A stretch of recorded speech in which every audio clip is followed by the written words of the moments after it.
Hello, hi everyone. कशा आहात सगळे? स्वागत करते मी आपल्या सगळ्यांचं आपल्या यूट्यूब चॅनलवर इन एस पी ट्युटोरियल्स. तर आज आपण पाहणार आहोत science class 6 lesson number 1 characteristics of a living organism. तर या लेसनमध्ये आपण लिव्हिंग ऑर्गॅनिझमचे कोणाचे लिव्हिंग ऑर्गॅनिझम म्हणजेच काय ॲनिमल्स डिफरंट डिफरंट ॲनिमलचे आपण काय पाहणार आहोत कॅरेक्टरिस्टिक्स पाहणार आहोत. कॅरेक्टरिस्टिक्स म्हणजेच काय वैशिष्ट्ये आपण पाहणार आहोत. चला तर समजून घेण्याचा इथे प्रयत्न करून घेऊया. तर येथे आपल्याला फोटो दाखवण्यात आलेला आहे. पहा, पहिल्या पिक्चरमध्ये एक छोटंसं कुत्र्याचं पिल्लू आहे. तर त्याबद्दल येथे आपल्याला खाली सांगण्यात आलेलं आहे. पहा, दिस इज अवर मोती. तर हा काय आहे? आमचा मोती आहे. 2 years ago आम्ही याला कधी आणलो होतो? 2 वर्षाखालचा हा मोती म्हणजेच कसा होता? छोटासा होता. When we brought him home he was a small puppy. जेव्हा आम्ही त्याला घरी आणलं होतो तर तो कसा होता? एक स्मॉल पप्पी होता. छोटासा कुत्र्याचं पिल्लू होतं. त्यालाच येथे स्मॉल पप्पी म्हणलेलं आहे. At that time he could not even stand properly. जेव्हा आम्ही त्याला घरी आणलं होतो त्यावेळेस at that time he could not even stand properly म्हणजेच त्याला साधं चांगलं उभारता सुद्धा येत नव्हतं. He used to drink the milk we gave him and sleep for a very long. आणि आम्ही त्याला दूध पिण्यासाठी देत होतो आणि तो दिवसभर झोपी जायचा. खूप उशिरापर्यंत झोपी जायचा. स्लीप म्हणजेच काय? झोपी जाणे. नाव मोती हॅज ग्रोन. आता मोती पहा, सेकंड पिक्चर मध्ये इथे दिसून येत आहे. मोती काय झालेला आहे? ग्रोन झालेला आहे. म्हणजेच काय? मोठा झालेला आहे. If a ball is throne far away. जर आपण एक बॉल फेकलो तर इथे मुलगा काय करतोय? बॉल फेकतोय. If a ball thrown far away he runs to get it. जर आपण बॉल फेकलो आणि तो बॉल आणण्यासाठी काय करतो? पळत जातो आणि ते बॉल पुन्हा रिटर्न घेऊन येतो.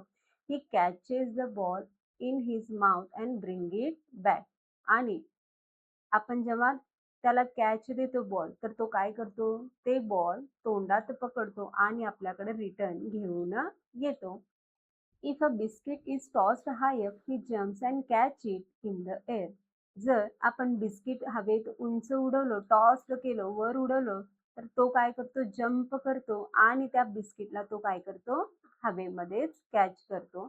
आणि इथे थर्ड पिक्चर मध्ये पहा, आता त्या कुत्र्याच्या पिल्ल्याला त्या मोत्याला कुठं घेऊन गेलेला आहे? बाहेर फिरायला घेऊन गेलेला आहे. When taken for a walk he now pulls me along. आणि जेव्हा त्याला चालायला घेऊन जातो, बाहेर फिरायला घेऊन जातो, तो मला काय करत होतो? ओढत घेऊन जातो. पुल्स मी अलॉंग म्हणजेच काय? मला सुद्धा तो म्हणजेच आपण हातात कुत्र्याचं बेल्ट पकडतो की नाही, कुत्रे आपल्याला ओढत घेऊन जातात. तेथेच काय म्हणलेलं आहे? ही नाव पुल्स काय करतो? ओढतो. मोती grew up, but during that time his dog collar, his leash and his toys have all remained the same size. मोती तर मोठा झाला, पण त्या काळातले आम्ही जे काही त्याच्यासाठी वस्तू आणलो होतो, त्याचं डॉग कॉलर म्हणजेच काय? गळ्यातला पट्टा. हिज लीश, लीश म्हणजे सुद्धा इथे पट्टाच होईल. अँड हिज टॉयज, टॉयज म्हणजेच काय? त्याचे खेळणे. रिमेन त्या साईजचे आहेत. म्हणजे हे काय सांगण्यात आलेलं आहे? मोती जो आहे तो 2 वर्षाखाली काय होता? एक पप्पी होता. एक छोटंसं कुत्र्याचं पिल्लू होतं. पण जसं तो मोठा झाला 2 वर्षानंतर तो ग्रोनअप झाला, मोठा झाला, त्याची वाढ झाली. पण त्याच्यासोबत जे काही आम्ही कॉलर, लीश किंवा टॉयज जे आणलं होतं ते रिमेन त्याच साईजचे आहे. They did not grow like a मोती. ते सगळे जे वस्तू आहेत ते मोतीसारखे ग्रो झाले नाहीयेत असे ते सांगितलेलं आहे. Why this must have happen. हे असं का घडलं? असे ते विचारण्यात आलेलं आहे. तर येथे आपण पुढे समजून घेऊया. तर येथे आपल्याला एक पिक्चर दाखवण्यात आलेला आहे. पहा, या पिक्चरमध्ये एक शेतकरी बसलेला आहे. तर बाजूला आपल्याला शेत दिसून येतोय. इथे वेगवेगळे ॲनिमल्स आहेत आणि प्लस काही इम्प्लिमेंट्स पण आहेत, वस्तू पण आहेत आणि एक मुलगा काहीतरी काम करतो आहे. तर या रिलेटेड काय म्हणण्यात आलेलं आहे पहा, समजून घेण्याचा प्रयत्न करून घेऊया. Many things are shown in the picture. काही वस्तू आपल्याला दाखवलेल्या आहेत पिक्चरमध्ये. Which of them need food. तर यापैकी कोणकोणत्या थिंग्सना फूड लागणार आहे? फूड म्हणजेच काय? अन्न. फूड म्हणजेच काय? अन्न. कोणकोणत्या थिंग्सना अन्न लागणार आहे आणि which things in the picture don't grow. आणि अशा काही थिंग्स आहेत, अशा काही वस्तू आहेत की त्यांची वाढ होत नाही. ग्रो म्हणजेच काय? वाढ होत नाही. Make a list of both separately. मग त्यांचं इथे लिस्ट करा असं म्हटलेलं आहे.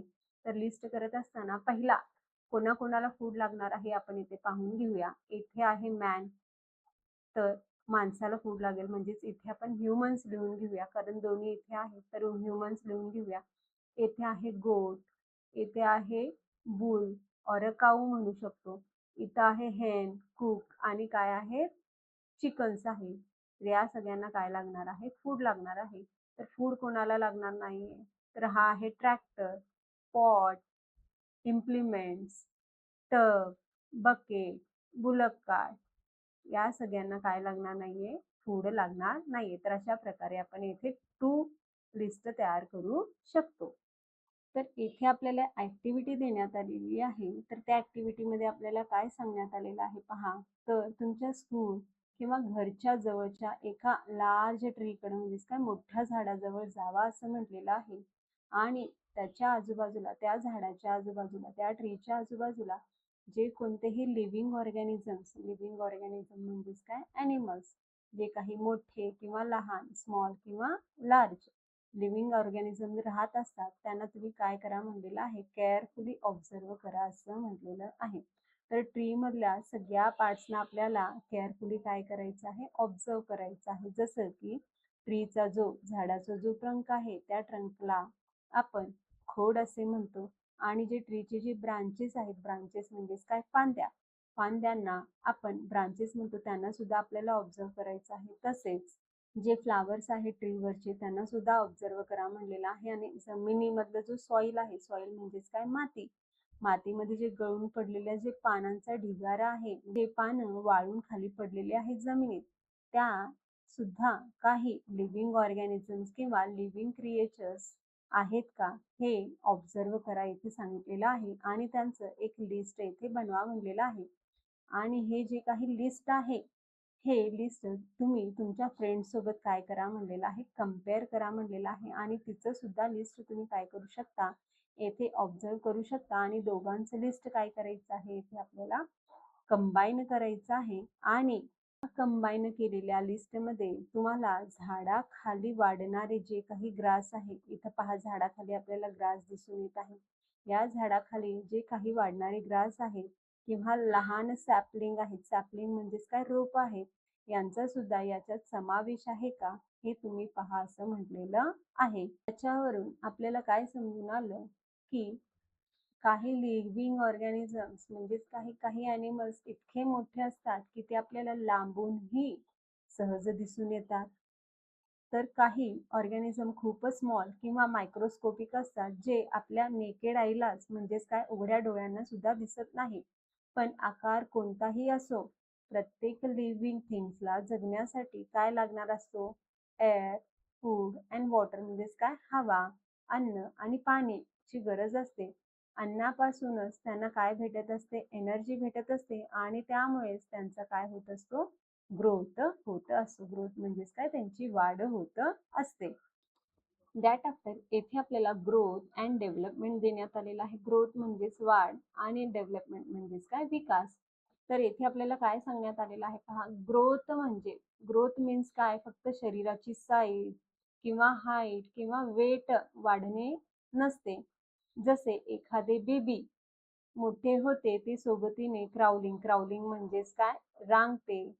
स्टँडिंग म्हणजेच काय, उभारण्याचा प्रयत्न करते. वॉकिंग म्हणजेच काय, चालण्याचा प्रयत्न करते. जंपिंग म्हणजेच काय, उड्या मारण्याचा प्रयत्न करत असते. आणि त्या वाढीसोबत ती काय करत असते, वेगवेगळ्या स्किल शिकत असते, वेगवेगळ्या ऍक्टिव्हिटी ती तिथं शिकत असते. तर इथे ग्रोथ होण्यासोबत डेव्हलपमेंट सुद्धा होत आहे. म्हणजेच काय, डेव्हलपमेंट म्हणजेच काय, सजीवांची शरीर जे असतात ते कसे असतात, प्रोग्रेसिव्ह मध्ये असतात, कशात, वाढीत असतात. आणि त्या वाढीसोबत त्यांची बुद्धिमत्ता म्हणजेच काय, इंटेलिजन्स, आणि त्यांचं वर्क कॅपॅसिटी म्हणजेच काय, कार्यक्षमता, काम करण्याची ताकद, आणि त्यांचं कौशल्य म्हणजेच काय, स्किल सुद्धा इथे काय होत असते, प्रोग्रेस होत असते. त्यालाच येथे ग्रोथ अँड डेव्हलपमेंट असं म्हटलेलं आहे. म्हणजेच काय, फक्त शरीराची वाढ, हाईट आणि वेट वाढून उपयोग नाही, तर तुमचं त्यासोबत काय व्हायला पाहिजे, डेव्हलपमेंट सुद्धा होणं गरजेचं आहे. जसं की रांगणे, चालणे, पळणे, उड्या मारणे, हे सगळे काय आहेत, एक प्रकारचं डेव्हलपमेंट आहे.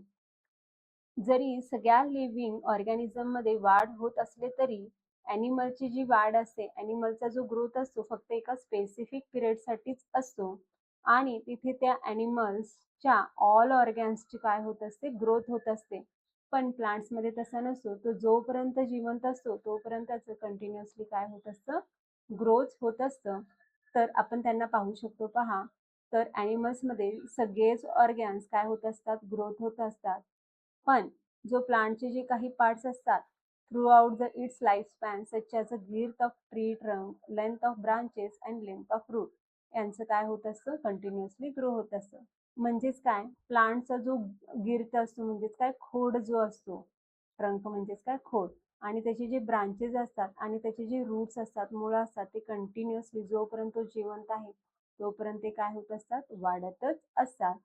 Growth of some organs of the plants occur for a limited period, आणि काही ऑर्गॅन्सचं जे ग्रोथ असतं, जे वाढ असते, तर काही लिमिटेड पिरियडसाठीच असतं. एक्झाम्पल देण्यात आलेलं आहे पहा.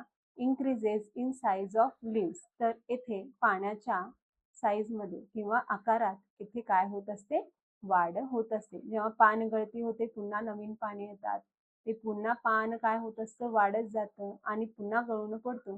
हे कंटिन्युअसली प्लांट्समध्ये आपल्याला दिसून येते. हा पण एक प्रकारचा काय आहे, ग्रोथ आहे. तर येथे आपल्याला काही ट्रीजचे काय करा म्हणलेले आहे, ग्रोथ पॅटर्न मध्ये डिफरन्सेस पहा म्हणलेले आहेत. जसं की इथं पीपल ट्री दिलेला आहे, बनियान ट्री, बांबू ट्री, कोकोनट ट्री आणि मँगो ट्री दिलेला आहे. तर त्यांचं ग्रोथ पॅटर्न मध्ये काय काय डिफरन्सेस आहेत ते इथे सांगा असं म्हटलेलं आहे. तर जे प्लांट्स असतात ते प्लांट्स काय करत असतात, त्यांचं स्वतःचं ओन फूड इथे काय करत असतात, प्रोड्यूस करत असतात. स्वतःचं अन्न इथे ते स्वतः तयार करत असतात with the help of photosynthesis.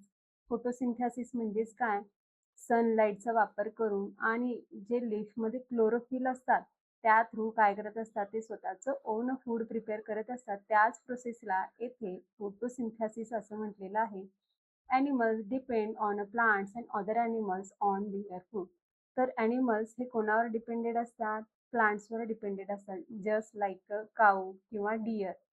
हरण पहा जंगलात, हरण काय खातो, तर गवत, चारा, म्हणजेच काय, प्लांट्सवर डिपेंडेड असतो तो ॲनिमल. आणि त्या ॲनिमल्सवर डिपेंडेड कोण असतात, अदर ॲनिमल्स असतात, लाईक अ लॉयन किंवा टायगर. लॉयन आणि टायगर काय करतात, शिकार करतात. कोणाची शिकार करतात, हरणीचं शिकार करतात. तर यावरून आपल्याला काय समजलं, ॲनिमल्स हे प्लांट्सवर डिपेंडेड आहेत आणि अदर ॲनिमल्स हे त्या ॲनिमल्सवर डिपेंडेड आहेत. अशा प्रकारे येथे एकमेकांशी ते कनेक्टेड आहेत. आणि सगळ्यात इम्पॉर्टंट येणार आहे इथे plant. The intake of the food resulting in growth is a characteristics of a living organism. जो फूड खातो, जो फूड इनटेक करतो आणि त्याचा रिझल्ट आपल्याला कशात दिसून येतो, ग्रोथमध्ये दिसून येतो. हेच सगळे कॅरेक्टरिस्टिक्स कोणाचे आहेत, लिव्हिंग ऑर्गॅनिझमचेच आहेत. म्हणजेच काय, याच्यावरून काय समजून आलं, लिव्हिंग ऑर्गॅनिझम म्हणजेच काय, ज्याची अन्न खाल्ल्यामुळे काय होते, वाढ होते. त्याच कॅरेक्टरिस्टिक्सला इथे आपण characteristics of a living organisms असे म्हणतो. खाली आपल्याला काय विचारण्यात आलेलं आहे पहा. व्हॉट विल हॅपन इफ झालं तर काय होईल असे ते सांगण्यात आलेलं आहे. तर समजून घेऊया. There is a large bee hive on a tree branch, some childrens light a fire under the tree. तर एका झाडाखाली मोठंसं असं मधमाशाचं पोळं आहे. तर काही मुलांनी त्या झाडाखाली काय लावली, आग लावली. तर काय होईल, ते सगळे जे बी हाईव्स, ते सगळे जे बीज आहेत, हनी बीज जे आहेत, त्या फायरमुळे काय होतील, त्या फायरच्या धुऱ्यामुळे काय होतील, तिथून उडून जातील. सेकंड वन आहे, अ hen and her chicks are picking grains, a cat or a snake approach them.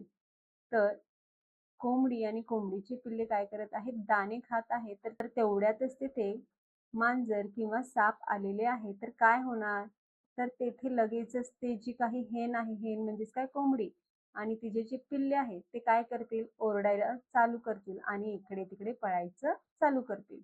ते जी काही हेन आहे, हेन म्हणजेच काय, कोंबडी, आणि तिचे जे पिल्ले आहेत ते काय करतील, ओरडायला चालू करतील आणि इकडे तिकडे पळायचं चालू करतील. That after next one आहे water is poured on one side of the mound of a dry soil. A live earthworm is then placed on dry soil near the moist edge of the mound. तर तुम्ही काय करा, एका वाळलेल्या मातीमध्ये काय करा, पाणी घाला म्हणलेलं आहे आणि तेथे बाजूला एका जिवंत कोणाला, अर्थवॉर्मला, अर्थवॉर्म म्हणजेच काय, गांडूळला तिथं ठेवा म्हणलेलं आहे. ते अर्थवॉर्म काय करेल, ते गांडूळ काय करेल, सुक्या मातीकडून कुठं जाईल, तो मॉइस्ट एजकडे जाईल. जिथं आपण पाणी घातलो, ज्या मातीत आपण पाणी घातलो त्या पाणीकडे तो जाईल. Many pigeons have gathered on a ground near the building on a wires. Suddenly there is a loud noise of a firecrackers. तर बिल्डिंगवर किंवा एका वायरवर भरपूर असे कबूतर बसलेले आहेत, पिजन्स बसलेले आहेत आणि सडनली तिथे आपल्याला फटाकडे फुटण्याचा आवाज आलेला आहे. तर सगळे काय होतील, सगळे पिजन्स काय होतील, तिथे घाबरून उडून जातील. A small baby in cradle feels hungry or its clothes get wet. तर इथे पाळण्यातल्या बेबीला, क्रॅडल म्हणजेच काय, पाळण्यातली एक लहान बेबी आहे, लहान बाळ आहे, त्याला लागलेली आहे भूक किंवा शू केल्यामुळे किंवा वॉशरूम झाल्यामुळे त्याचे कपडे काय झालेले आहेत, इथे ओले झालेले आहेत. तर काय होईल, तो जो बेबी आहे, तो जो स्मॉल बेबी आहे, लहान बाळ आहे, ते काय होईल, रडायला चालू करेल.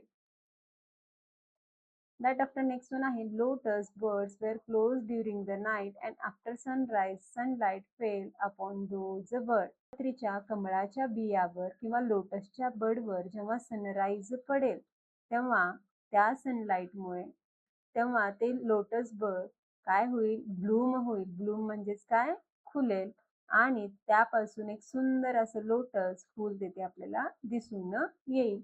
आणि लास्ट वन आहे the sunset, many birds returned to their nest and they slept quietly on the tree throughout the night. It is now down and reddish glow is visible near the eastern horizon. तर संध्याकाळ झालेली आहे आणि सगळे पक्षी त्यांच्या घरट्यात return चाललेले आहेत झोपण्यासाठी आणि शांतपणे ते झोपून गेलेले आहेत रात्रभर. आणि आणि जसंच पहाट झाली, डाऊन म्हणजेच काय, जशी पहाट झाली आणि पूर्व दिशेला तिथे आपल्याला तपकिरी सोनेरी काय दिसून येत आहेत, किरणे दिसून येत आहेत. कुठे, हॉरिझॉनला. तर तिथं काय झालेलं असेल, सनराईज झालेला असेल. त्यामुळे त्या पहाटेला सगळे बर्ड्स काय करतील, चिरपिंग करायला स्टार्ट करतील, किलकिलाट करायला स्टार्ट करतील. दॅट आफ्टर नेक्स्ट वन आहे रिस्पॉन्स टू स्टिम्युली. म्हणजेच काय, तर कुठल्याही गोष्टीला रिस्पॉन्स देणे, रिॲक्शन देणे, त्यालाच रिस्पॉन्स टू स्टिम्युली म्हणतात. चला तर समजून घेण्याचा प्रयत्न करून घेऊया. We often see how different animals behave in various situation. तर वेगवेगळ्या सिच्युएशनमध्ये डिफरंट ॲनिमल्स वेगवेगळ्या प्रकारे बिहेव करत असतात. तो जरी टायनी इन्सेक्ट जरी असला, लाईक अ फ्लाय किंवा मॉस्किटो, किंवा लार्ज ॲनिमल जरी असला, तरी ते सगळे त्यांच्या सराउंडिंगला काय होत आहे या सेन्सेसवरून ते तसं वागायला चालू करतात. जसं की येथे आपल्याला सांगण्यात आलेलं आहे, हा जो अर्थवॉर्म आहे, जो गांडूळ आहे, तो सनलाईट पासून काय करत असतो, पळत असतो, move away from sunlight. Sunlight त्याला चालत नाही, सूर्यप्रकाश त्याला चालत नाही. तो कुठे जाऊन बसतो, दमट मातीमध्ये, जिथं ओली माती असते, जिथं मॉइश्चर असतं, अशा प्लेसेसवर हा अर्थवॉर्म जाऊन बसतो. Animals changes their behaviour when they sense danger. आणि जेव्हा ॲनिमल्सला धोका जाणवतो, ॲनिमल्सला डेंजर असं फील होतो, सेन्स होतो, तेव्हा त्यांचं बिहेवियर काय होतं, चेंज होतं. The ability of a living being to sense its surrounding is called stimulus. तर आपल्या सराउंडिंगला जे काही घडत आहे, जे काही होत आहे, या सेन्सची ॲबिलिटी ज्या लिव्हिंग बीइंगकडे असते अशाच स्टिम्युलस असे म्हणतात. and the way it act because of that sense is called reaction or a response. आणि त्याला येथे कृतीत आणणे, त्याला ऍक्ट करणे, त्याचं रिॲक्शन येथे देणे, या सेन्सला येथे रिॲक्शन और अ रिस्पॉन्स असे म्हणतात. Animals response to different stimuli instantly. Animals कोणत्याही रिस्पॉन्सला लगेच इन्स्टंटली तिथे काय देतात, रिॲक्शन देतात, रिस्पॉन्स देतात. Plants also respond to stimuli. Plants पण काय करत असतो, आपल्याला रिॲक्शन किंवा रिस्पॉन्स देत असतो, स्टिम्युली करत असतो. कसं देत असतो पहा, इथे सांगण्यात आलेलं आहे. The root growth in the direction of the water in the ground. जे झाडाचे जे रूट्स असतात, जे मुळे असतात, ते डीपली कुठं ग्रो होत जातात, ग्राउंडच्या खाली, जमिनीच्या खाली, जिथं पाणी असतं जमिनीच्या खाली आत, तिथपर्यंत ते रूट काय होत असतात, ग्रो होत जातात. याच ग्रोथला आपण इथे स्टिम्युली म्हणू शकतो. आणि जे झाडाचे जे ब्रांचेस असतात, ब्रांचेस म्हणजेच काय, फांद्या, हे सुद्धा ग्रो होत असतात, त्यांची सुद्धा वाढ होत असते. कुठं वाढ होत असते? जिथून सनलाईट येत असतो, जिथून सूर्यप्रकाश येत असतो, तेथेच त्याचा ग्रोथ होत असतो. In such a way that leaves receive sufficient light. आणि जी ब्रांचेस आहेत, जे काही झाडांचे फांदे आहेत, ते सनलाईटच्या डायरेक्शनला काय होत असतात, ग्रोज होत असतात. आणि याशिवाय जे प्लांट्स असतात त्यांना वेदर, टेम्परेचर आणि इंजुरीज मधील देखील त्यांना सेन्स होतो. त्यांना समजतं की आपल्या आजूबाजूस काय चाललेलं आहे. तर इथे आपल्याला दाखवण्यात आलेलं आहे पहा. जेव्हा तुम्ही लाजाळूच्या झाडाला म्हणजेच काय, डू नॉट टच मी ट्रीला जर तुम्ही टच केलात तर तेथे काय होईल, लगेचच ते काय होईल, क्लोज होईल. येथे बाजूला अजून एक आपल्याला प्लांट दाखवण्यात आलेला आहे. तो काय करतो आहे, रिस्पॉन्ड करतो आहे. काय करत आहे, क्लाइंबर आहे आणि तो त्या स्टिकचा सपोर्ट घेऊन काय करत आहे, ग्रो करत आहे. तर अशा प्रकारे येथे आपल्याला what is the stimulus and what is the response असं म्हणलेलं आहे. तर ही जी मुलगी आहे किंवा ही जी गर्ल आहे ती काय करत आहे, तोंडावर तिच्या सनलाईट पडत आहे, तर इथे लगेच ती काय केली, रिॲक्शन केली किंवा स्टिम्युली दिली, कारण तिच्या चेहऱ्यावर काय पडत आहे, ऊन पडत आहे. लगेचच इथे तिचं काय झालेलं आहे, रिॲक्शन किंवा रिस्पॉन्स आलेला आहे. दॅट आफ्टर नेक्स्ट वन आहे एक्सक्रेशन. एक्सक्रेशन मीन्स व्हॉट, उत्सर्जन. तर लिव्हिंग ऑर्गॅनिझमच्या बॉडीमध्ये वेगवेगळे लाईफ प्रोसेस होत असतात, त्यातलाच हा एक प्रकार आहे.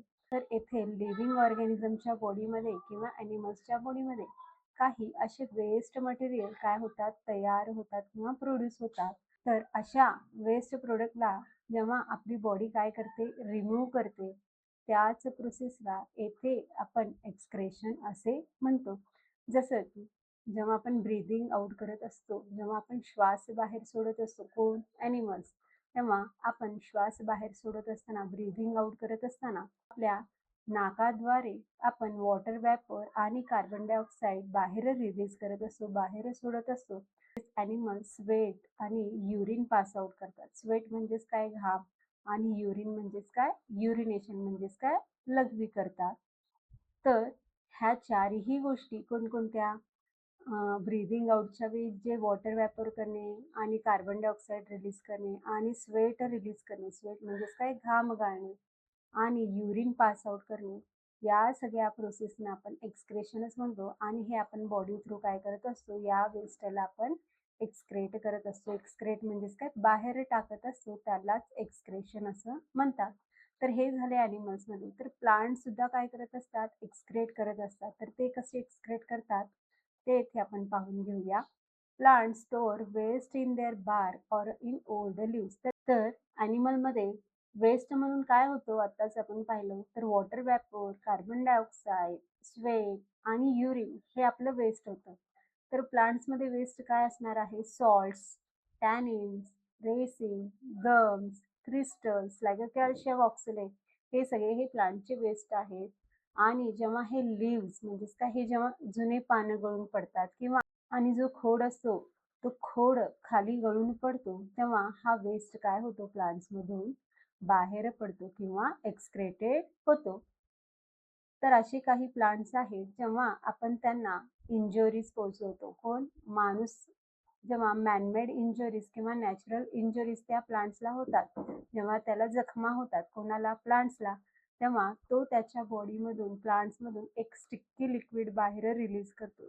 लिक्विड म्हणजेच काय, द्रव्य पदार्थ तो काय करतो, बाहेर रिलीज करतो.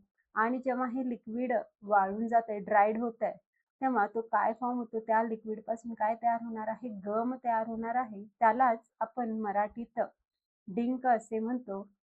दिस is also form of excretion. हा सुद्धा एक एक्सक्रेशनचाच प्रकार आहे. The roots of plants also release some waste material. तर प्लांट्सचे जे रूट्स आहेत, प्लांट्सचे जी मुळं असतात, झाडांची जी मुळं असतात, ते सुद्धा काही वेस्ट मटेरियल काय करत असतात, रिलीज करत असतात, बाहेर सोडत असतात. दॅट आफ्टर नेक्स्ट वन सांगण्यात आलेलं आहे रिप्रोडक्शन. रिप्रोडक्शन म्हणजेच काय, प्रजनन क्षमता. तर every living organism produce another living organism like itself. प्रत्येक ॲनिमल काय करत असतो, स्वतः सारखाच दुसरा ॲनिमल इथे काय करत असतो, प्रोड्यूस म्हणजेच काय, प्रजनन घालत असतो. तर याच प्रोसेसला आपण इथे रिप्रोडक्शन असे म्हटलो. तर काही ॲनिमल्स काय करतात, अंडी घालतात आणि त्यांचे जे बेबीज असतात ते अंड्यांना काय करतात, हॅच करून बाहेर येतात. तर काही ॲनिमल्स काय करत असतात, डायरेक्ट काय देतात, त्यांच्या पिल्लांना जन्म देतात. आणि असे काही ऑर्गॅनिझम्स आहेत, असे काही ॲनिमल्स आहेत, त्याच्या एका छोट्याशा पार्ट्स पासून त्यांचं होल तिथे ऑर्गॅनिझम तयार होतं. Most plants reproduce through the seeds. आणि सगळेच जास्तीत जास्त सगळेच वनस्पती, सगळेच प्लांट्स सीड थ्रूच काय होतात, रिप्रोड्यूस करतात. आणि सीडच्या आत काय असतं, सीडलिंग असतं म्हणलेलं आहे. काय असतं म्हणलेलं आहे, सीडलिंग. आणि सीड काय होतो, ग्रो होतो. कशात ग्रो होतो, छोट्याशा पानांमध्ये आणि रूट्समध्ये. पहा इथं खाली दाखवलेलं आहे, खाली रूट्स आहेत आणि वर स्मॉल लिव्ज आहेत. तर हा सीड त्याच्यात ग्रो होतो. When a seed is planted and grow into the new plant. आणि जेव्हा आपण सीड जमिनीत लावतो आणि तो एका छोट्याशा प्लांटमध्ये कन्वर्ट होतो, ग्रो होतो, त्या प्रोसेसला येथे जर्मिनेशन असं म्हटलेलं आहे. The seedling needs food to grow. मग त्या सीडलिंगला, त्या बियाला सुद्धा ग्रो होण्यासाठी काय लागत असतं, फूड लागत असतं. आणि हे जे फूड असतं त्या सीडलिंगसाठी सीडमध्येच ऑलरेडी काय असतं, स्टोअर असतं. If you look at seeds like a beans or a peas, they have a two halves. जेव्हा तुम्ही कोणत्या तरी बियांना पहा, कोणत्या बीन्सला तरी पहा किंवा मटरला वगैरे पहा, तर त्यांचे तिथे आपल्याला दोन इक्वल पार्ट झालेले दिसून येतात. आणि हे जे दोन हाफ्स असतात त्यांच्यातच काय असतं, फूड स्टोअर केलेलं असतं. कोणासाठी, त्या ग्रोईंग सीडसाठी. The seeds of grains like a wheat, jowar also contain such store food. आणि गहू आणि ज्वारीसारखे पण जे धान्य असतात त्यांच्या सीड्समध्ये सुद्धा काय असतं, फूड स्टोअर असतं. Sprouting and germination are the beginning stage of the plant's growth. झाडाची जर वाढ व्हायची असेल तर त्याचा जो इनिशियल स्टेज आहे, सुरुवातीचा जो स्टेज आहे, टप्पा आहे, तिथे स्प्राउटिंग म्हणजेच काय, मूळ फुटणे आणि त्याला पानं येणं हे महत्त्वाचे स्टेजेस आहेत. For seed germination continues to growth of plant. आणि या सीडला जर कंटिन्यू ग्रो व्हायचं असेल, कंटिन्यू जर वाढ व्हायची असेल, तर त्याला तेथे सनलाईटची गरज आहे, मॉइश्चरची गरज आहे आणि फ्रेश एअरची गरज आहे. Observe the process using at home to make a chickpeas, moth beans, moong beans sprout. तर हे तुम्हाला प्रोसेस जर ऑब्झर्व करायचं असेल तर घरी तुमच्या चना किंवा बीन्स म्हणजेच काय, मटकी किंवा मूग, अख्खे मूग यांना काय करा, तुम्ही स्प्राउट करा, त्यांना भिजवा, त्यांची मुळे पहा असं म्हटलेलं आहे. आणि इन्फॉर्मेशन काय करा, कलेक्ट करा म्हटलेलं आहे. आणि रोजेस आणि जास्मिन सारखे जे फ्लावरचे रोप्स आहेत किंवा प्लांट्स आहेत, ते सॅपलिंग कसं तयार केलं जातं हे इथं त्याचं इन्फॉर्मेशन प्रिपेअर करा असं म्हटलेलं आहे. आणि अशाच प्रकारचे काही सॅपलिंग्स, असेच बिया काय करा म्हटलेलं आहे, ग्रो करा असं म्हटलेलं आहे.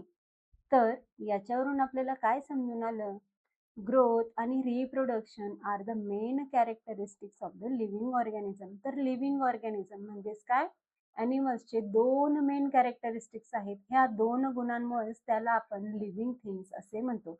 कोणते दोन कॅरेक्टरिस्टिक्स आहे, एक तर ॲनिमल्सचं काय होतं, ग्रोथ होतं.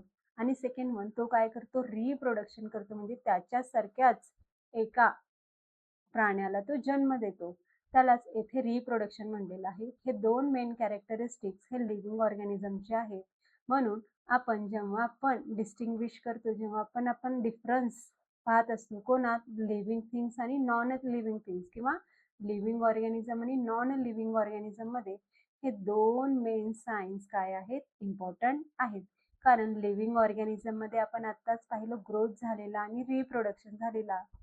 पण नॉन लिव्हिंग ऑर्गॅनिझम मध्ये आपल्याला ग्रोथ दिसून येत नाही आणि रिप्रोडक्शन दिसून येत नाही. डू यू नो, तुम्हाला माहित आहे का? In many places there are long stretches of sand along the seashore.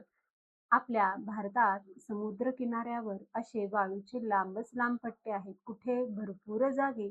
On some beaches in Konkan region sea turtles lay their egg in sand during December to March. पण आपल्या कोकणात, आपल्या कोकण प्रदेशात sea turtle म्हणजेच काय, समुद्री कासव हा काय करतो, डिसेंबर टू मार्च महिन्यात कोकणच्या किनाऱ्यावर येऊन काय घालतो, अंडे घालतो. The olive Ridley species of sea turtle is becoming rare. आणि या टर्टलची जात आहे ऑलिव्ह रिडले स्पेसीस आहे आणि ही काय होत चाललेली आहे, दुर्मिळ होत चाललेली आहे, म्हणजेच नाहीशी होत चाललेली आहे.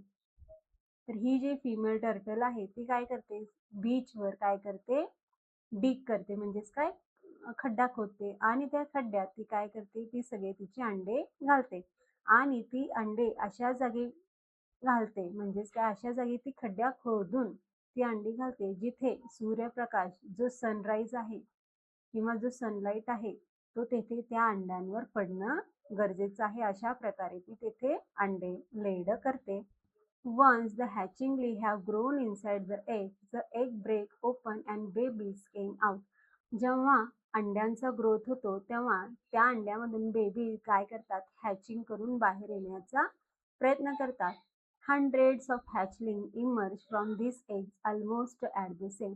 आणि एकाच वेळी ॲट द सेम टाइम सगळेच हंड्रेड्स, 100पेक्षा जास्त अंडे असतात आणि ही 100पेक्षा जास्त अंडी एकाच वेळी काय होतात, हॅचलिंग म्हणजेच काय, फुटायला स्टार्ट होतात आणि ते बेबीज मध्ये कन्वर्ट होतात. आणि it is a vital for this baby to reach sea water quickly. आणि जसंच ते हॅचिंग मधून बाहेर पडतात बेबीज आणि त्यांना लगेचच सी वॉटर म्हणजेच काय, समुद्रात जाण्याची खूपच गरज असते. जर ते गेले नाही तर ते जगू शकत नाही. इफ दे डू नॉट, जर ते जाऊ शकले नाही समुद्रात तर ते सर्वाइव्ह करू शकणार नाही, जगू शकणार नाही. It is truly amazing to see hundreds of eggs hatching all at once around dawn. तर हे खूपच अमेझिंग गोष्ट आहे, खूपच सरप्राइझिंगली गोष्ट आहे. जेव्हा तुम्ही अशा हंड्रेड्स ऑफ एग्सना, 100पैकी जास्त अंड्यांना तुम्ही एकाच वेळी हॅचिंग होत असताना पाहता. आणि ते सुद्धा कधी होणार आहे हॅचिंग, पहाटेच्या वेळी, जस्ट बिफोर द सनराईज. आणि पहाटेच्या वेळी हॅचिंग झाल्यानंतर सूर्य उगवण्याच्या अगोदर, सनराईज होण्याच्या अगोदर या सगळ्या बेबीजना काय करावं लागतं, समुद्रात जावं लागतं. आणि ते जे बेबीज असतात त्या सनलाईटच्या रेडिश कलर्सच्या पाठीमागे धावायला चालू करतात. पहा इथे सांगण्यात आलेलं आहे, just before sunrise the eastern sky begins to turn reddish hue. When this sunlight falls on the surface of the sea it starts glowing brightly. जेव्हा सनराईज होण्याच्या अगोदर जो स्काय असतो आपल्याला कसा दिसून येत असतो, रेडिश दिसून येत असतो. आणि जेव्हा सनलाईट वॉटरवर पडते किंवा पाण्यावर पडते, समुद्राच्या पाण्यावर पडते, तो सी किंवा तो समुद्र ब्राईटली काय करतो, ग्लोईंग करायला स्टार्ट करतो, चमकायला स्टार्ट करतो. As soon as the hatchlings emerge from their eggs they immediately start moving towards this bright light. आणि जसंच या अंड्यातून ते पिल्ले बाहेर पडली, हे बेबीज जसे बाहेर पडतात ते काय करतात, त्या चमकणाऱ्या लाईटकडं इमिडिएटली काय करतात, पळायला स्टार्ट करतात, मूव्हिंग करायला स्टार्ट करतात. इंटर द वॉटर, अशा प्रकारे ते समुद्रात काय करतात, इंटर करतात. However since electric light were installed near the shore. पण इथं काय झालेलं आहे, आपल्या समुद्र किनाऱ्यावर वेगवेगळे इलेक्ट्रिक लाईट काय करण्यात आलेलं आहे, इन्स्टॉल करण्यात आलेलं आहे, लावण्यात आलेले आहे. The hatching B confuse by the artificial light. आणि हे जे बेबीज असतात, छोटे छोटे जे कासव असतात अंड्यातून बाहेर आलेले, ते काय होतात, कन्फ्यूज होतात, कारण त्यांना चमकणाऱ्या लाईटकडे जाण्याची सवय असते. आणि या आर्टिफिशियल लाईटमुळं ते काय करतात, समुद्राकडे न जाता कुठे वळतात? त्या इलेक्ट्रिक लॅम्पकडे वळतात आणि समुद्राकडे ते जात नाही. आणि त्या कोकणमधल्या तिथल्या लोकांना या गोष्टी समजून आल्या की कासवं काय करत आहेत, समुद्राकडे न जाता कुठे जात आहेत, त्या आर्टिफिशियल लाईटकडे जात आहेत. हे जेव्हा व्हिलेजर्सना, गावकऱ्यांना कळालं, तेव्हा त्याने समुद्र किनाऱ्यावरील सगळ्याच लाईटला काय केलेले आहेत, बंद केलेले आहेत. कधी? जेव्हा टर्टल काय करतात, हॅचिंग करतात.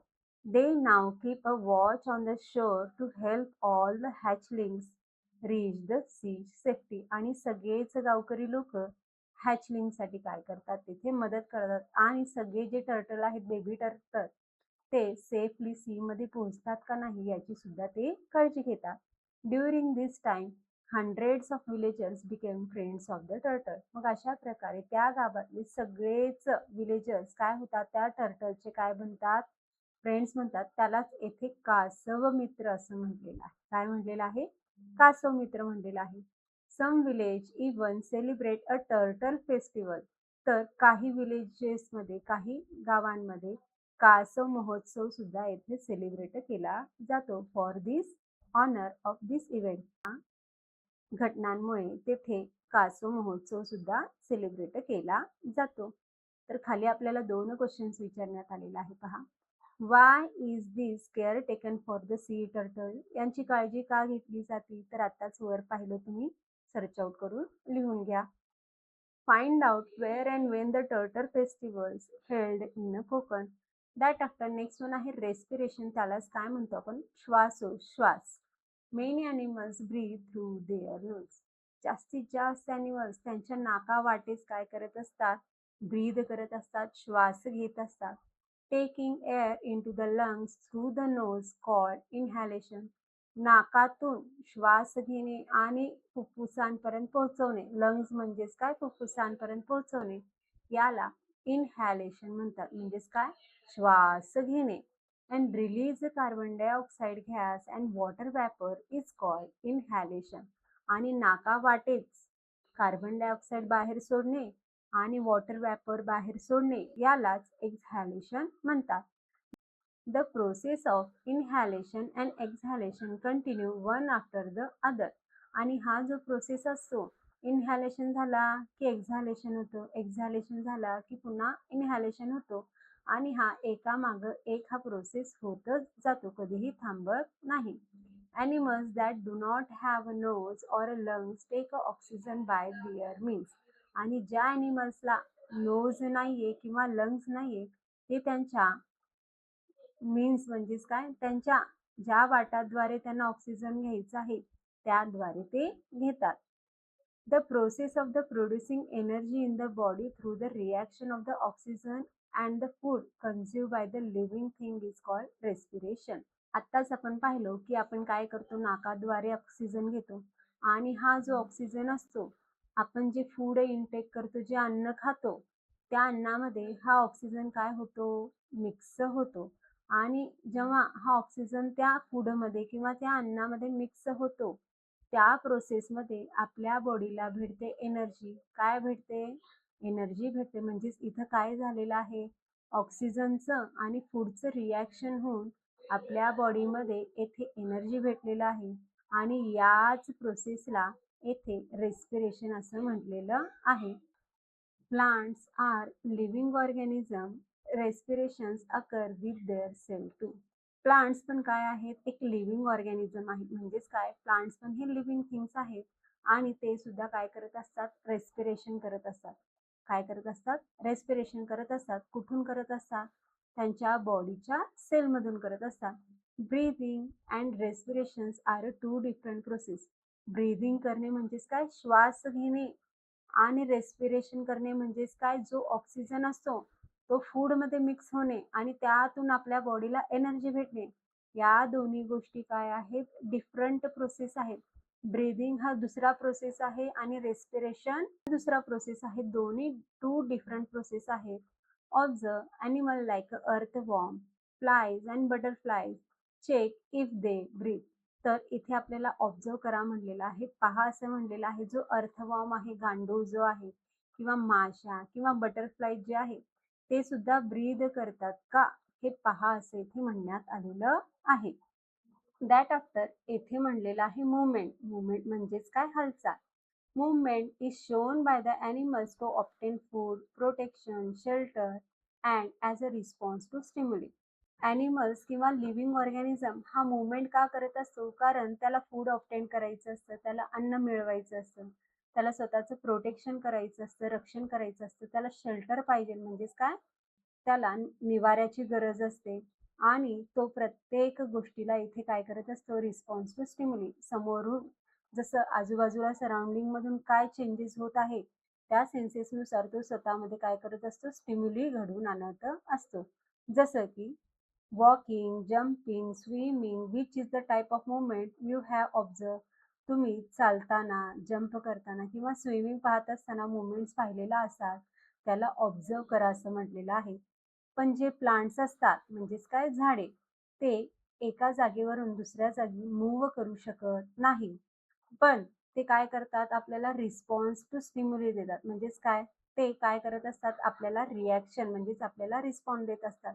जसं की प्लांट्स ग्रो होणे, रूट्स ग्रो होणे, लीव्स ग्रो होणे, गळून पडणे, ब्रांचेस वाढणे, हे सगळे त्यांचे काय आहे? Response to stimuli. किंवा तुम्ही लाजाळू वनस्पतीला हात लावा तर तिथे तो काय करतो? स्वतःचे जे पेटल्स असतात तो काय करून घेतो? क्लोज करून घेतो. हे सगळे झाले प्लांट्सचे रिस्पॉन्स टू द स्टिम्युली झाले. If the sunlight comes only from one side the branches grow in that direction. तर येथे सांगण्यात आलेलं आहे एक एक्झाम्पल. तर सनलाइट एका डायरेक्शन मधून येत आहे तर त्याच डायरेक्शन मध्ये तो प्लांटचा ब्रांच काय करेल? ग्रो करायला स्टार्ट करेल. Root grow toward the moisture. आणि जे जमिनीतले मुळं असतात वनस्पतीची किंवा झाडाची, ते काय करत असतात? जिथे पाणी असते, जिथे मॉइश्चर असते त्या साईडलाच काय होतात? ग्रो करायला स्टार्ट होतात. This shows that plants are aware of their surrounding. याच्यावरून आपल्याला समजून येतं की हा प्लांट सुद्धा काय आहे? आपल्या सराउंडिंगशी काय आहे? अवेअर आहे, जागरूक आहे. After the sunset and it begins to get dark, the pairs of the leaves of the certain branches fold together like a joining the hands. तर जेव्हा सनसेट होत असतो, जेव्हा सूर्यास्त होत असते आणि अंधार पडत असतो, तेव्हा झाडांवरच्या फांद्यांवरची काही पाने काय करत असतात? एकमेकांना हात जोडल्यासारखे फोल्ड होतात. सकाळी ते ओपन असतात सगळे झाडांची पानं, पण जेव्हा रात्र झाली की काय होतात? असे फोल्ड होतात. When the sun rises in the morning, they open up again. आणि जेव्हा सनराइज होतो तेव्हा त्या झाडाची पाने पुन्हा काय होतात? ओपन होतात. Find with your friends where such a large tree are located nearby. तर तुमच्या फ्रेंड सोबत अशा ट्रीजना, अशा लार्ज ट्रीजना तुम्ही काय करा? फाइंड आउट करा. तुमच्या आजूबाजूच्या एरियात कुठे आहेत का हे झाडं पहा असं म्हटलेलं आहे. When do the birds on plants bloom? तर प्लांट्सवर किंवा झाडांवर जे काही कळ्या आलेल्या असतात झाडांना, ते ब्लूम कधी करतात? त्यांची कळी हा फुलात कधी कन्वर्ट होतो? कधी फुलतो? असे इथे विचारण्यात आलेलं आहे. When birds bloom, their petals separate from the each other. जेव्हा तो कळी कसा असतो? क्लोज असतो. आणि जेव्हा तो ब्लूम होतो त्याचे सगळे जे पेटल्स असतात, सगळे जे पाकळ्या असतात ते काय होतात? एकमेकांपासून सेपरेट होतात. काय होतात? सेपरेट होतात. आणि हे मुवमेंट होणं काय आहे? नेसेसरी आहे. हा सुद्धा एक प्रकारचा काय आहे? मुवमेंट. ब्लूम होणे, फुलणे हा सुद्धा एक प्रकारचा काय आहे? मुवमेंट आहे. आणि हा मुवमेंट काय आहे? नेसेसरी आहे. इवन दाव plants do not change their position. आणि या सगळ्या मुवमेंट जरी होत असल्या तरी सुद्धा प्लांट स्वतःचं पोझिशन काय करत नाही? चेंज करत नाही. Movement such as a root growing in the right direction, branches growing, the opening, closing of the leaves and blooming of the birds during the day and night, all are the movement that occurs in a plants. म्हणजेच काय? Roots grow होणे, branches grow होणे, झाडांची पाने उघडझाप होणे किंवा जो कळी असतो तो फुलामध्ये फुलणे, हे कधी होणार आहे? डे नाईट, दिवस रात्र होत असतं. या सगळ्या मुवमेंट्स प्लांट्समध्ये होत असतात. जरी तो एका पोझिशनवरून जरी हलत नसेल तरी त्याच्या रूट्समध्ये मुवमेंट्स झालेले दिसून येतात, त्याच्या लीव्समध्ये मुवमेंट झालेले दिसून येतात, त्याच्या बर्ड्समध्ये मुवमेंट झालेले दिसून येतात आणि त्याच्या ब्रांचेसमध्ये सुद्धा इथे आपल्याला मुवमेंट झालेले दिसून येतात. तर इथे आपल्याला पिक्चरमध्ये दाखवण्यात आलेलं आहे पहा. ड्युरिंग द डे, दिवसा हे जे पानं आहेत झाडाची कशी आहेत? ओपन आहेत. कशी आहेत? ओपन आहेत. त्याच झाडांच्या पानांना जर आपण रात्री पाहिलं तर ते झाडाची पाने कशी दिसून येतात आपल्याला? क्लोज झालेली दिसून येतात. Opening and closing position of leaves during day and night. तर इथे आपल्याला काही थिंग्स सांगण्यात आलेली आहेत पहा. Sometimes a glass or earthen pot or a wooden object get chipped or a piece of it breaks off. Does that object return to original shape after a few days? इथे काय सांगण्यात आलेलं आहे? काचेचा ग्लास राहू दे किंवा काचेची वस्तू राहू दे किंवा मातीचं भांडं राहू दे किंवा कुठलंही एक लाकडी ऑब्जेक्ट राहू दे, तो खराब झाला किंवा तो तुटला तर काही दिवसात तो पुन्हा ओरिजिनल शेपमध्ये येईल का? असे इथे क्वेश्चन विचारण्यात आलेला आहे. तर येणार नाहीये. पण इथे काय सांगण्यात आलेलं आहे पहा. In animals small and large wounds heal over time. पण ॲनिमल्समध्ये म्हणजेच काय लिव्हिंग ऑर्गॅनिझममध्ये मोठी जखम राहू दे किंवा लहान जखम राहू दे, काही काळानंतर ना ती काय होत असते? हील म्हणजेच काय भरून येत असते.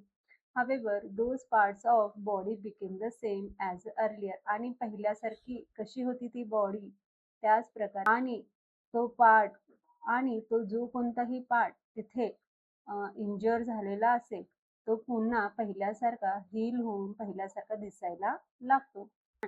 New shoots emerge from the Trunks of the trees. आणि येथे प्लांट्स मधून म्हणजेच कुठून? झाडाच्या ट्रंक मधून नवीन शूट्स म्हणजेच काय? नवीन रोप यायला येथे स्टार्ट होतात. त्यालाच न्यू शूट्स असे म्हणतात. From which new branches and new leaves grow. त्या शूट्स मधून नवीन फांद्या आणि नवीन पानं यायला तेथे स्टार्ट होतात आणि ग्रो सुद्धा होतात.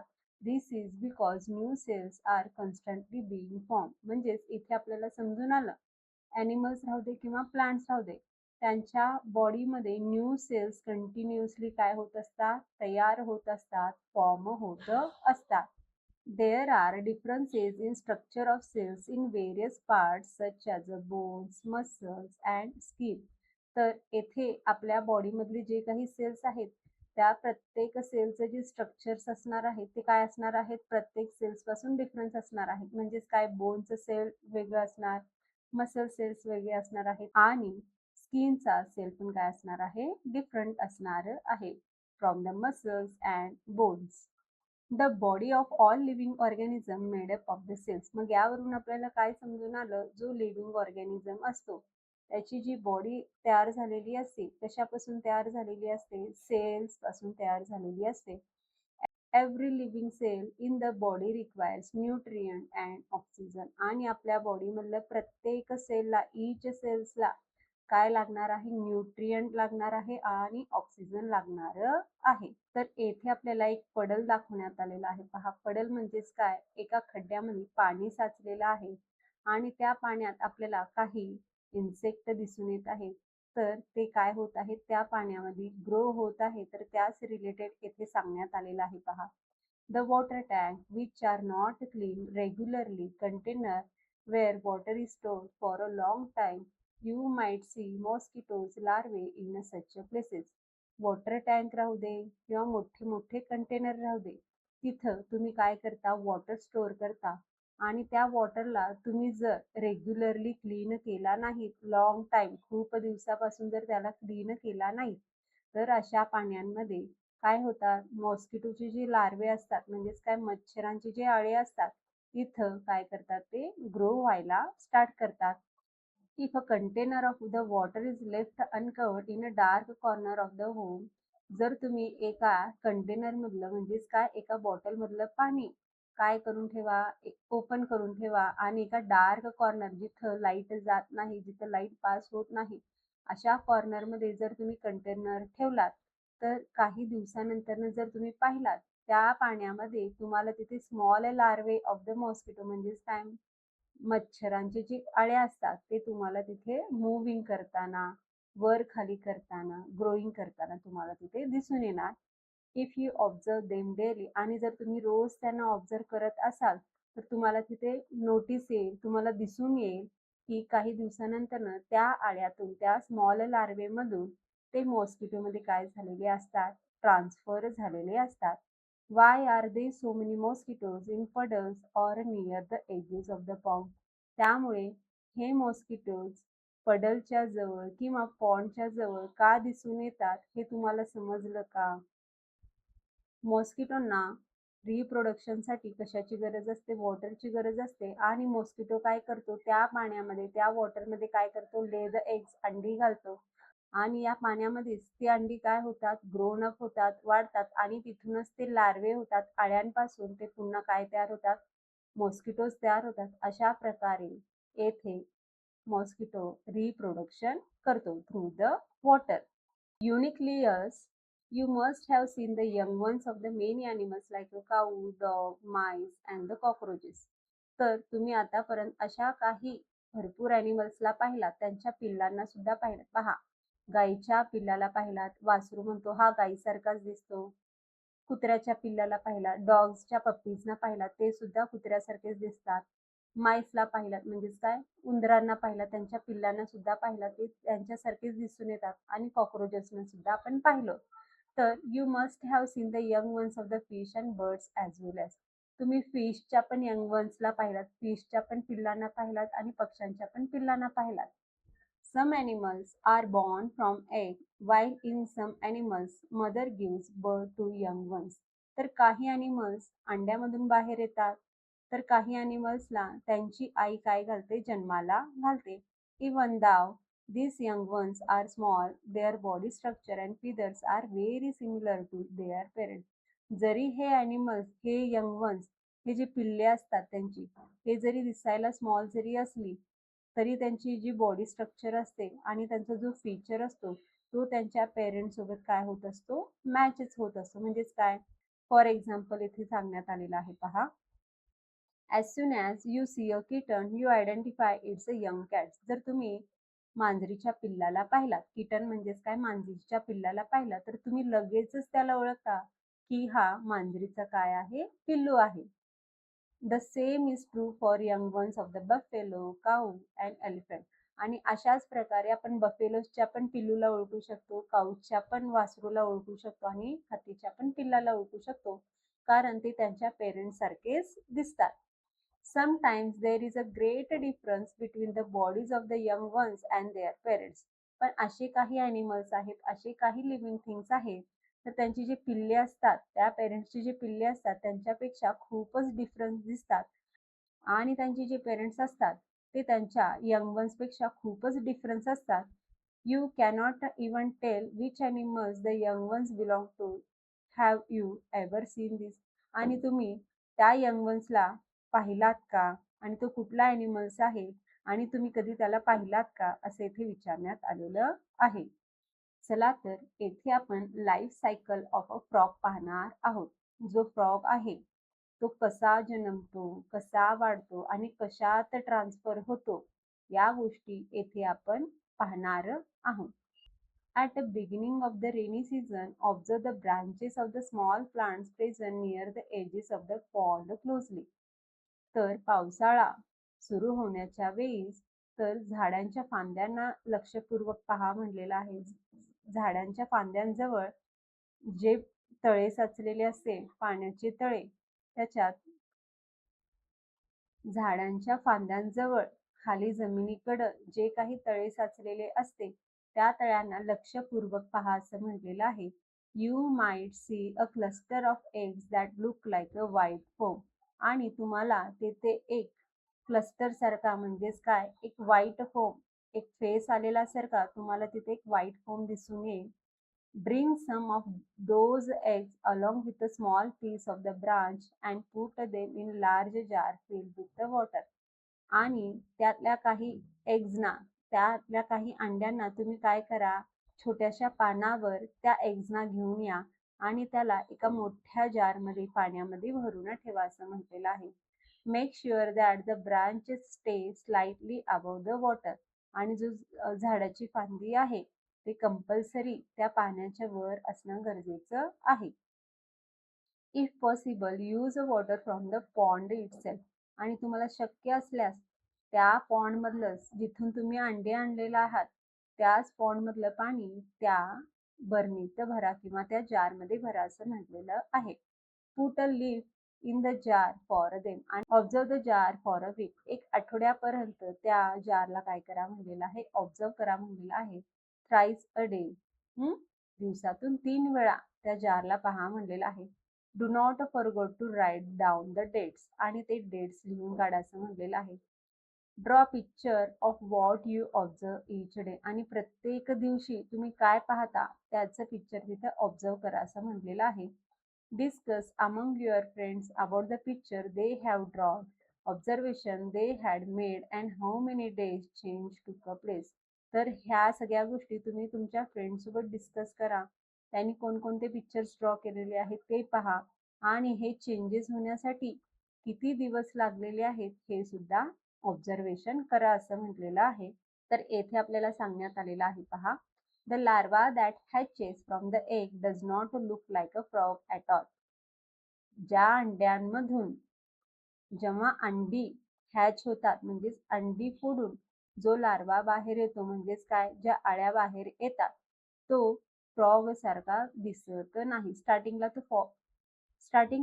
तो फ्रॉग सारखा दिसत नाही. As the larva grows into the frog. हाच लार्वा कशात कन्वर्ट होतो तर फ्रॉग मध्ये कन्वर्ट होतो. पण कन्वर्ट होण्यासाठी त्याला सेव्हरल स्टेजेस मधून जावे लागतात, भरपूर स्टेजेस मधून जावे लागतात. During the different stages tadpole breathes through the gills. आणि या डिफरंट स्टेजेस मधून जात असताना जो टॅडपॉल असतो, टॅडपॉल म्हणजेच कोण, तो बेडकाचा यंगवन असतो म्हणजेच काय छोटासा असतो, पण त्याला काय असते खाली शेपूट असते आणि त्याला रेस्पिरेशन करायचं असतं म्हणजेच काय ब्रीदिंग करायचं असतं. आणि ब्रीदिंग कुठून करत असतो तो थ्रू द गिल्स. जसं फिशना गिल्स असतात ऑक्सिजन घेण्यासाठी तसंच या टॅडपॉलला सुद्धा काय असतात, गिल्स असतात. Then it's develop two hind legs and tail. मग हळूच त्याला पाठीमागं 2 पाय आणि शेपूट येतात. Slowly its body transfer and look more like a adult frog. मग हळू त्याची बॉडी काय होत जाते, ग्रोथ होत जाते आणि तो कोणासारखं दिसायला चालू होतो तर अडल्ट फ्रॉग सारखा दिसायला चालू होतो. These stages of change are called the life cycle or a metamorphosis. या स्टेजेसला, या ज्या काही लाईफ सायकल मध्ये जे काही स्टेजेस चेंज होतात त्याला लाईफ सायकल तरी म्हणतात किंवा मेटामॉर्फोसिस म्हणतात. काय म्हणतात, मेटामॉर्फोसिस. म्हणजे तो कुठून जन्मला, एका अंड्यातून बाहेर पडला, लार्व्यामध्ये कन्वर्ट झाला, लार्व्यामधून झाला टॅडपॉल, टॅडपॉल मध्ये कन्वर्ट होऊन हळूहळू तो ॲडल्ट मध्ये कन्वर्ट झाला. या स्टेजेसला डिफरंट स्टेजेस मधून जो ट्रॅव्हल केला ग्रोथ होण्यासाठी त्याला लाईफ सायकल तरी म्हणतात किंवा मेटामॉर्फोसिस असे तरी म्हणतात. Note down which changes you see after how many days they occur. मग याच्यात तुम्ही जे काही ठेवलात ते चेंजेस होण्यासाठी तुम्हाला किती दिवस लागले हे तुम्ही नोट डाऊन करा म्हटलेलं आहे. आणि फ्रेंड्सचं पण रेकॉर्ड इथे ऑब्झर्व करा म्हटलेलं आहे. दोघांचं रेकॉर्ड काय करा म्हटलेलं आहे, कम्पेअर करा म्हटलेलं आहे. आणि या दोघांमध्ये डेव्हलपमेंट स्टेजेस कसे चेंज झालेले आहेत ते पहा म्हणलेले आहेत. सेम आहेत का डिफरंट आहेत हे तुम्हाला लक्षात येईल. तर अशा प्रकारे या लेसन मध्ये आपण काय काय शिकलो. There is a great diversity among the all living organism ranging from the microscopic to macroscopic. Some living organism are so small that they cannot be seen with a naked eye. तर या lesson मध्ये आपण शिकलो की living organism मध्ये great diversity आहे म्हणजेच काय, भरपूर ॲनिमल्स आणि भरपूर प्लांट्स आहेत. त्यामुळे येथे डायव्हर्सिटी म्हणजेच काय, different types of animals and different types of plants are present on the earth. त्यालाच ग्रेट डायव्हर्सिटी असे म्हणतात. कुठून, मायक्रोस्कोपिक म्हणजे ज्यांना आपण पाहू शकत नाही आणि मॅक्रोस्कोपिक म्हणजेच काय, जियांट जे खूपच मोठे आहेत असे ॲनिमल्स आपल्या अर्थवर राहतात. आणि काही लिव्हिंग ऑर्गॅनिझम्स काय आहेत, खूपच स्मॉल आहेत आणि ते आपल्या डोळ्यांना सुद्धा दिसत नाही. त्यांनाच आपण काय म्हणतो, मायक्रोस्कोपिक असं म्हणतो. Every living things need food for energy and growth. प्रत्येक लिव्हिंग थिंगला एनर्जीसाठी आणि ग्रोथसाठी कशाची गरज आहे? फूडची गरज आहे, म्हणजेच काय, अन्नाची गरज आहे. आणि जे न्यूट्रिशन्स लिव्हिंग ऑर्गॅनिझमला पाहिजेल असतात ते सगळ्या कुठून भेटत असतात? त्यांना फूडमधूनच भेटत असतात. आणि डिफरंट लिव्हिंग ऑर्गॅनिझमचे डिफरंट डिफरंट फूड्स आहेत. जसं की प्रत्येक ॲनिमलचं फूड काय आहे? वेगवेगळं आहे. आणि ते फूडमध्ये सुद्धा आपल्याला काय दिसून येत आहे? डायव्हर्सिटी दिसून येत आहे. म्हणजेच काय, प्रत्येक ॲनिमलसाठी डिफरंट फूड येथे आहे. The ability of a living being to sense its surrounding is called stimulus, and the way it acts because of that sense is called reactions and response.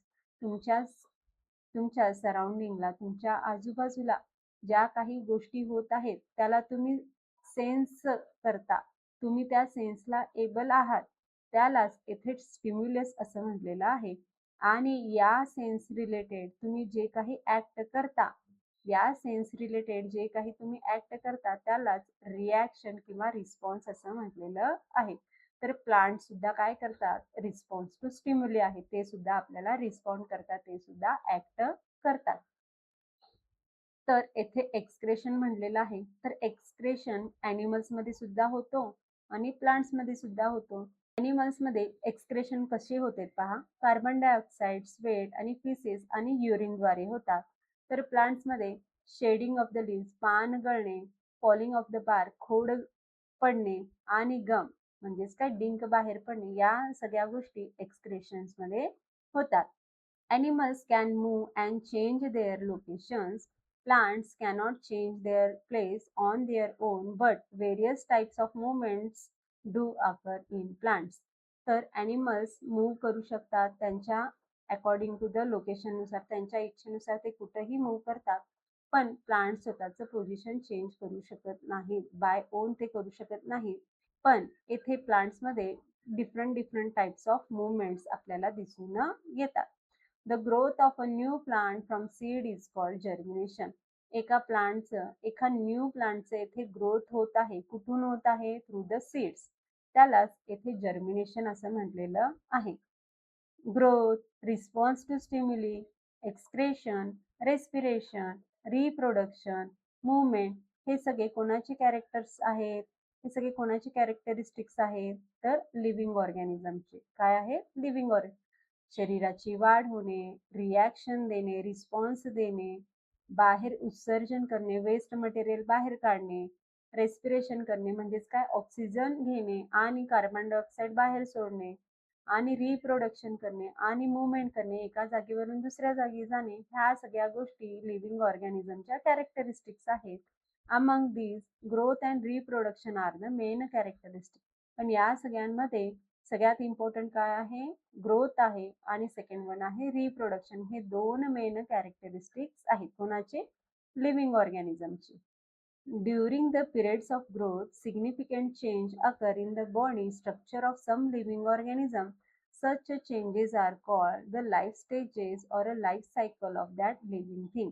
जेव्हा एका लिव्हिंग ऑर्गॅनिझमचं ग्रोथ होत असतं आणि त्या growth पिरियडमध्ये त्याच्या बॉडीमध्ये काही चेंजेस होत असतात, त्याच्या बॉडी स्ट्रक्चरमध्ये काय होत असतात? चेंजेस दिसून येतात. आणि याच चेंजेसला आपण काय म्हणतो? लाईफ स्टेजेस म्हणतो. काय म्हणतो? लाईफ स्टेजेस तरी म्हणतो, किंवा life cycle of that living thing. त्या लिव्हिंग थिंगचं, त्या ॲनिमलचं ते काय आहे? लाईफ सायकल आहे असं आपण म्हणतो. दॅट आफ्टर, येथे आपल्याला एक्सरसाइज देण्यात आलेला आहे पहा, चला तर पाहून घेऊया. Suggest the appropriate word for the blank. तर आपल्याला इथे अप्रोप्रिएट वर्ड लिहायचे आहे, चला तर पाहून घेऊया. Every living organism produce another living organism like itself is called as a dash dash. प्रत्येक लिव्हिंग ऑर्गॅनिझम, प्रत्येक ॲनिमल स्वतःसारखा सेम एक लिव्हिंग ऑर्गॅनिझम काय करतो? प्रोड्यूस करतो, तयार करतो, त्याच्यासारखा सेम प्रोड्यूस करतो, त्यालाच येथे आपण रिप्रोडक्शन असे म्हणतो. काय म्हणतो? रिप्रोडक्शन असे म्हणतो. B1 आहे, dash dash and dash dash are main characteristics of the living organism. सगळ्यात टू मेन कॅरेक्टरिस्टिक्स काय आहे?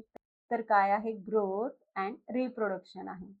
C1 आहे, the growth and development of the living organism due to food is called dash dash of living organism. ज्या फूडमुळे त्या living ऑर्गॅनिझमचं किंवा त्या ॲनिमलचं काय होत आहे, ग्रोथ होत आहे आणि डेव्हलपमेंट पण होत आहे. मग या प्रोसेसला, या थिंग्सला, या लिव्हिंग ऑर्गॅनिझम्स आपण काय म्हणणार आहोत, कॅरेक्टरिस्टिक्स म्हणणार आहोत. तर मेन कॅरेक्टरिस्टिक्स काय आहेत लिव्हिंग ऑर्गॅनिझमचे? ग्रोथ अँड डेव्हलपमेंट आहे. अँड D1 आहे, the body of living organism is made up of dash dash. कोणाचीही बॉडी, ॲनिमल्सची राहू दे किंवा प्लांट्सची बॉडी राहू दे, ती कशापासून तयार झालेली आहे? सेल पासून तयार झालेली आहे. तर इथे आन्सर आहे, the body of living organism is made up of cells. Second one येथे देण्यात आलेला आहे, birds, fish and animals can move and change their position on their own. Sheds, leaves, as well as vehicles like a tractor and bullock cart can also change their position. What are the important difference between these two types of movements? तर इथे birds, fish and animals काय करतात? स्वतःचं position स्वतःच्या इच्छेनुसार करतात. पण जे झाडांवरचे वाळलेले पानं आहे किंवा ट्रॅक्टर किंवा बैलगाडी, हे सुद्धा पोझिशन चेंज करतात. पण या दोघांमध्ये डिफरन्स काय आहे? या दोघांच्या मुवमेंटमध्ये डिफरन्स काय आहे? असे इथे विचारण्यात आलेलं आहे. तर आन्सर येईल, बर्ड, फिश आणि ॲनिमल्स हे काय आहेत? लिव्हिंग ऑर्गॅनिझम आहे. तर इथे आपण लिहून घेऊ शकतो, living organism, birds, fish and animals show autonomous, म्हणजेच त्यांच्या इच्छेनुसार ते फिरतात. व्हॉलेंटरी मुवमेंट, त्यांच्या इच्छेनुसार त्यांचे मुवमेंट्स होतात.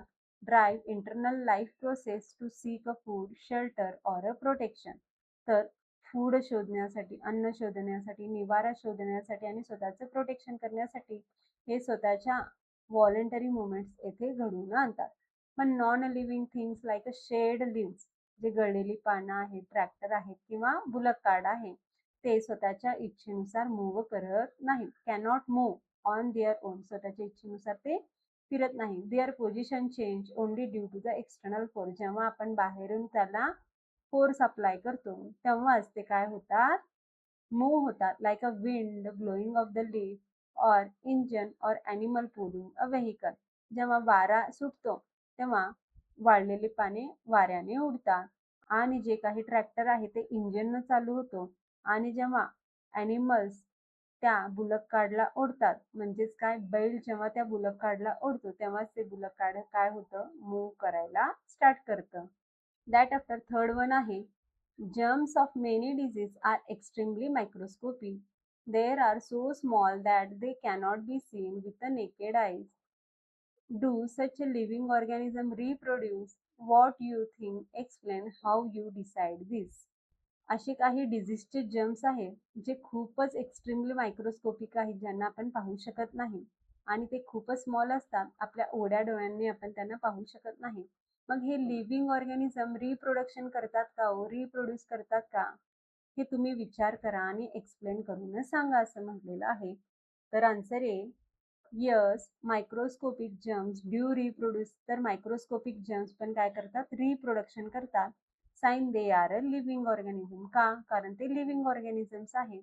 दे must possesses all vital life characteristics. त्यांच्याकडं सगळे लाईफ कॅरेक्टरिस्टिक्स आहेत. त्यांचं ग्रोथ होतो, त्यांचं रिप्रोडक्शन होतं, त्यांचं डेव्हलपमेंट होतं. या सगळ्या गोष्टी त्यांच्याकडं आहेत, इन्क्लुडिंग रिप्रोडक्शन पण आहे त्यांच्याकडं. त्यामुळे ते काय करू शकतात? रिप्रोडक्शन करू शकतात. We know this because a single germ inside a body quickly multiplies into the millions, causing disease to spread. तर आपल्याला माहित आहे, एक जर्म सुद्धा जर आपल्या बॉडीत गेलं तर तो जर्म्स काय करतो? आपल्या बॉडीत क्विकली त्याला काय करत जातो? मल्टिप्लाय करत जातो आणि एका जर्म्स पासून आपल्या बॉडीमध्ये मिलियन्स ऑफ जर्म्स तयार होतात. किती? मिलियन्स ऑफ जर्म्स तयार होतात आणि त्यामुळे आपल्या बॉडीत डिझीज काय होतो? स्प्रेड होतो. दॅट आफ्टर फोर्थ वन आहे, explain that animals like a rat, cats, dogs show awareness of their surrounding through their behaviour. Write down your experiences about it and observations of how they behave in a different situation. तर जे उंदीर, मांजर किंवा कुत्रा आहे त्यांच्या सराउंडिंगला काय होत आहे हे पाहून ते काय करत असतात? तसे वागत असतात आणि त्यांना एक्सपिरियन्स करा म्हणलेला आहे, त्यांना ऑब्झर्वेशन करा म्हणलेलं आहे. डिफरंट सिच्युएशनमध्ये ते कसे बिहेव करतात हे इथे सांगा म्हटलेलं आहे. तर आन्सर आहे रॅट जो असतो तो scurry away instantly into the holes if they detect slightly sounds and human footstep. जो उंदीर असतो, जर आपण घरात शिरलो, कुठलाही आवाज आला किंवा माणसांच्या पायांचा आवाज आला, तर लगेच तो कुठं जाऊन बसतो? होलमध्ये जाऊन बसतो, बिळात जाऊन बसतो. तर कॅट, कॅट काय करतो? Instantly stiffen their ears, teeth in a crouch and focus when they smell and hear a mouse moving near by.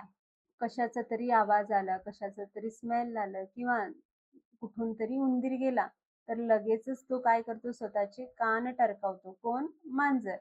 आणि कोपऱ्यात जरी असला तर तो एका जागी फोकस करतो आणि त्याच्या कानांना ते आवाज येतात आणि लगेच तो काय होतो? स्टिम्युलेट होतो आणि तिथं डिफरंट बिहेवियर करायला स्टार्ट करतो.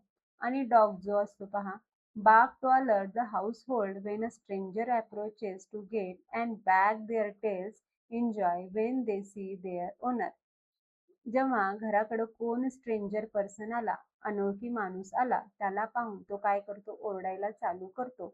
पण जसेच मालक आला तर त्या मालकाला पाहून तो काय करतो? आपली शेपटी हलवायला चालू करतो. हे 2 डिफरंट बिहेवियर्स आपण येथे सराउंडिंग नुसार पाहू शकतो. दॅट आफ्टर फिफ्थ वन आहे, make a list of different types of animals movements along with the animals that move in a those way.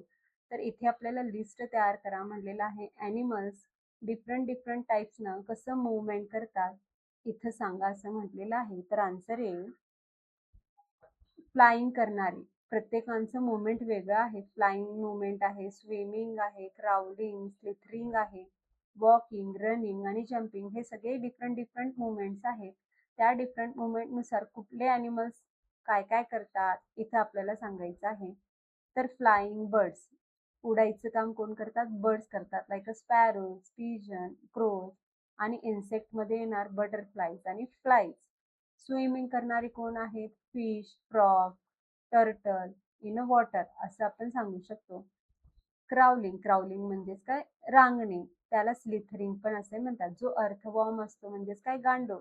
Or snake, snake म्हणजेच काय? साप. ते काय करतात? क्राउलिंग करत जातात म्हणजेच काय? सरपटत जातात. वॉकिंग, रनिंग, जम्पिंग, चालणे, पळणे किंवा जंप करणे. कोण करतं हे? डॉग करतो, कॅट करतो, टायगर करतो, फ्रॉग करतो, डिअर करतो आणि ह्युमन सुद्धा इथे करतो. तर अशा प्रकारे इथे आपण ॲनिमल्स मुवमेंट्स अशा क्लासिफिकेशननुसार सांगू शकतो.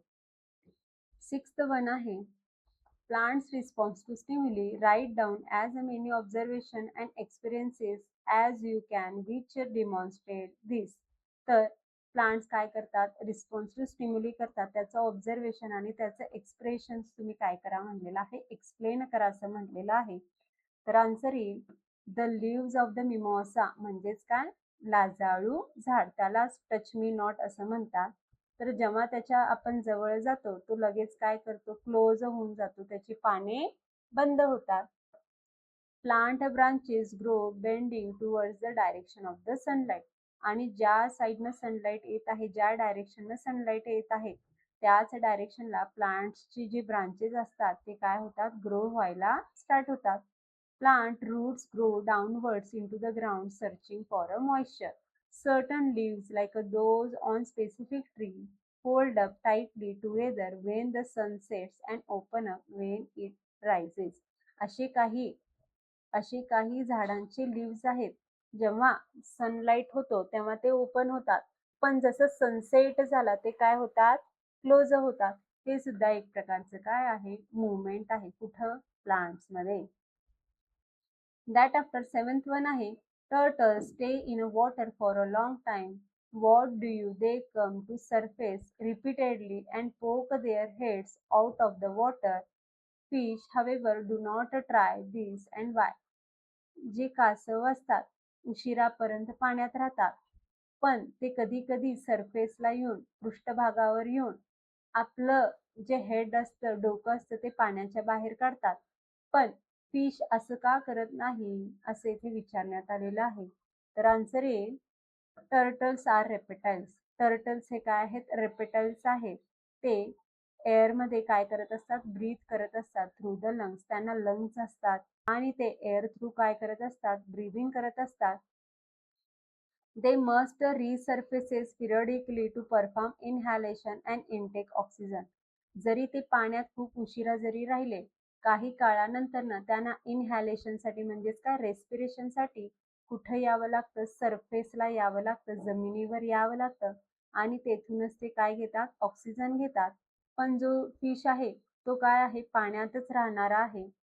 आणि आणि त्याला काय आहेत, गिल्स आहेत आणि गिल्स थ्रू काय करत असतो, तो ऑक्सिजन घेत असतो आणि हा ऑक्सिजन ऑलरेडी पाण्यात काय असतो, डिझॉल्व्ह असतो आणि त्यामुळे ते सरफेसला ब्रीथिंगसाठी येत नाही. दॅट आफ्टर 8th क्वेश्चन येथे देण्यात आलेला आहे. Life cycle of frog given below to jumble order. Give the correct number of the boxes to put them in proper sequences. तर येथे आपल्याला काही पिक्चर्स देण्यात आलेला आहे. फ्रॉगचं लाईफ सायकल्स आपल्याला काय करायचं आहे, प्रॉपर सिक्वेन्समध्ये अरेंज करायचे आहे. तर इथे आपल्याला बॉक्सेसमध्ये त्यांचे सिक्वेन्सेस लिहायचे आहे. तर येथे आपल्याला फर्स्ट वन जो येईल तो एग घेईल. तर एग मधूनच लार्वे काय करतो, बाहेर पडतो. सिक्वेन्स मध्ये फर्स्ट ऑर्डरला बसेल एग, तर सेकंड मध्ये येईल हा लार्वे, थर्ड मध्ये येईल हा टॅडपॉल आणि हळूहळू याचा ग्रोथ होत जातो आणि तो कोणासारखा दिसत असतो, या फ्रॉग सारखा दिसत असतो. तर हा आहे फोर्थ स्टेज आणि लास्टली तो कशात कन्वर्ट होतो, ॲडल्ट फ्रॉग मध्ये कन्वर्ट होतो. तर हा झाला फिफ्थ ऑर्डर किंवा fifth life of stage. That after 9th येथे क्वेश्चन देण्यात आलेला आहे. Classify the following into the living and non living groups based on their characteristics. तर खाली आपल्याला काही ऑब्जेक्ट देण्यात आलेले आहेत, तर त्यांना क्लासिफाय करा म्हणलेलं आहे. कशात, लिव्हिंग थिंग्स आणि नॉन लिव्हिंग थिंग ग्रुपमध्ये त्यांना क्लासिफाय करा म्हणलेलं आहे. चला तर करून घेऊया. लिव्हिंग लिव्हिंग ग्रुप्समध्ये किंवा लिव्हिंग थिंगच्या ग्रुप्समध्ये येतील बटरफ्लायज, फिश आणि ट्रीज येतील.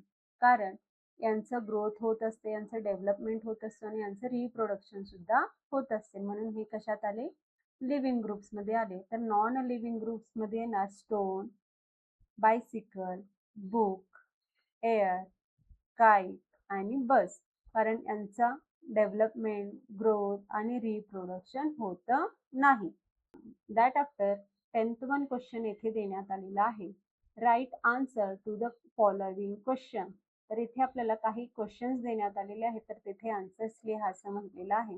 तर फर्स्ट वन आहे, what are the effects on animals when there is a drought and there is a no food or a water available for a them.